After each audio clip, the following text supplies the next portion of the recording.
Hello friends, today we will discuss last part of comparing quantities chapter of class 7th. So let us begin. Find the amount to be paid at the end of 3 years in each case. तो हमने पहले formula भी किया था simple interest का, एक बार हम उसे रिवाइज कर लेते हैं. सिंपल इंटरेस्ट का फॉर्मूला था P means principal into R means rate, जो रेट ऑफ इंटरेस्ट हमें मिलेगा या हमें देना होगा, and T means time divided by 100. और अमाउंट का फॉर्मूला था P means principal plus SI that is simple interest.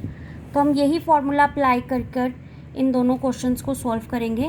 हमें निकालना है अमाउंट टू बी पेड. तो अमाउंट निकालने के लिए पहले हमें सिंपल इंटरेस्ट पता होना चाहिए, जो हमें नहीं पता है.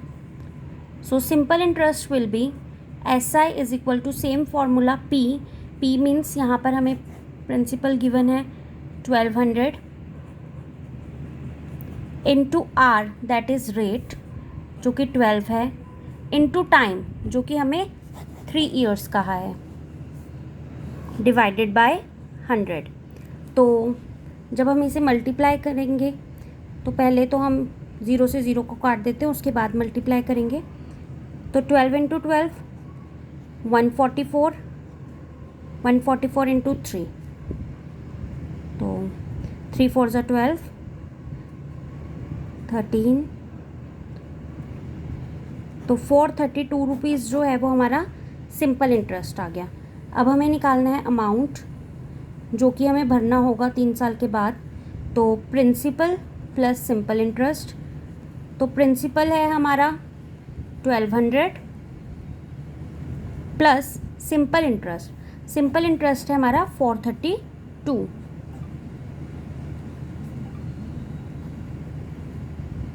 वन 632 जो है वो हमारा अमाउंट आ गया. सो सेम फॉर्मूला हम यहाँ पे हम करेंगे. तो P दिया है हमें 7500, रेट दिया है हमें 5% और टाइम दिया है हमें 3 ईयर्स का. तो सेम फार्मूला लगाएंगे सिंपल इंटरेस्ट का.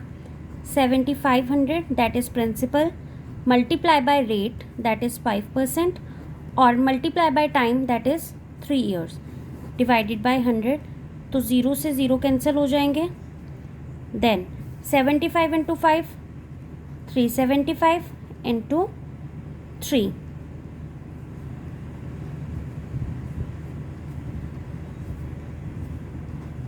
तो हमारा सिंपल इंटरेस्ट आ गया ₹1125. अब हमें चाहिए अमाउंट. तो अमाउंट है principal plus simple interest. Principal है हमारा 7500 और सिंपल इंटरेस्ट है 1125, तो ये हो जाएगा 8625.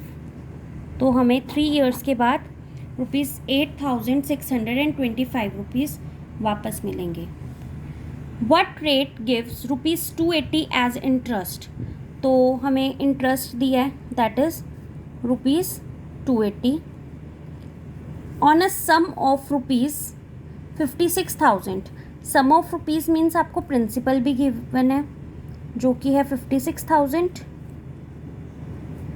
इन 2 ईयर्स. टाइम गिवन है 2 ईयर्स का. हमें रेट निकालना है क्योंकि इन्होंने पूछा है व्हाट रेट गिव्स, तो हमें रेट नहीं पता है.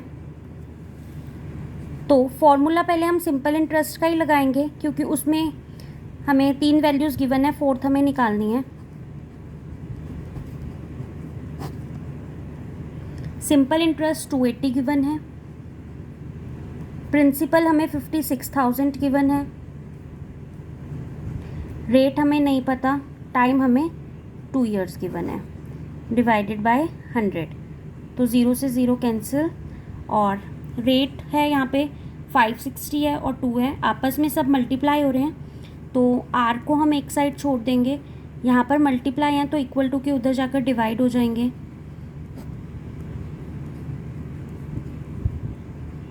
560 and 280 both are factors of 280. तो रेट आ जाएगा हमारा 1/4%.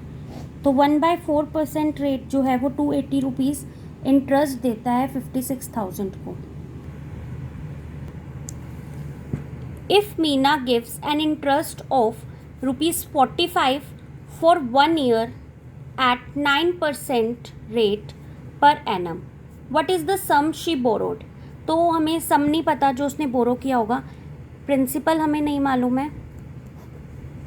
Late principal be P. हमें इंटरेस्ट पता है जो हमने दिया है. इंटरेस्ट 45 रुपीज़ का दिया है. रेट पता है, rate is 9% and what is the sum she borrowed. तो हमें टाइम भी पता है 1 ईयर का. तो हमें अब प्रिंसिपल निकालना है. तो हम सिंपल इंटरेस्ट का ही फॉर्मूला लगाएंगे क्योंकि हमें सिंपल इंटरेस्ट भी पता है, रेट भी पता है और टाइम भी पता है. तो P into R into T by 100. Simple interest 45 है, प्रिंसिपल हमें नहीं मालूम, रेट 9 है और टाइम 1 ईयर है. Divide by 100. यहाँ पर 100 डिवाइड हो रहा है तो इक्वल टू में 45 के साथ वो मल्टीप्लाई हो जाएगा.